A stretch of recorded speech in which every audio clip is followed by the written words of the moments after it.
İran-ABŞ-İsrail xəttində müharibə yaxın şərq üçün sadəcə hərbi toqquşma deyil, geniş miqyaslı geosiyasi dönüş nöqtəsi ola bilər.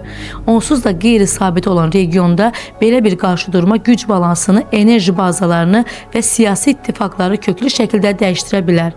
Müharibə İran daxilində həm siyasi, həm də sosial təsir yaradacaq. Ağır iqtisadi zərbə narazılığı artıra bilər.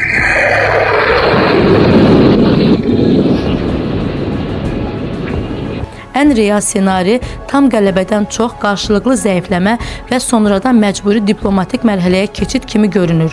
Lakin bu proses regionu əvvəlki vəziyyətə qaytarmayacaq. Müharibədən sonra yaxın şərqdə daha sərt təhlükəsizlik blokları və dərinləşən siyasi parçalanma müşahidə oluna bilər. Belə bir qarşıdurma yalnız regionu deyil, qlobal güc balansının da yenidən formalaşdırılması deməkdir.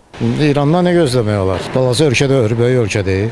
Nam da ondan başqa mənə gəlir, dünyada nə baş verirsə onunla ayaqlaşmaq lazımdır. Müharibə dayanmalıdır. Başqa yolu yoxdur. Bunun axırı dünya müharibəsinə çevrilə bilər.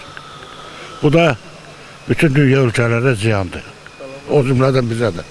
Lazım deyil, müharibə heç kimə yaramaz. Bizim siyasilərinə qiymət verirlər, biz də ondan razılaşırıq. Hər halda bu yeni dövlət quruluşu onlar üçün də yaxşı olar. Çünki onu istəyən tərəflər bəlkə də %80% istəyən tərəf var. Ola bilsin ki, daha gözəl bir quruluş yarada bilərlər. Amma indiki vəziyyətdə hələ bir şey deyə bilmərəm o barədə.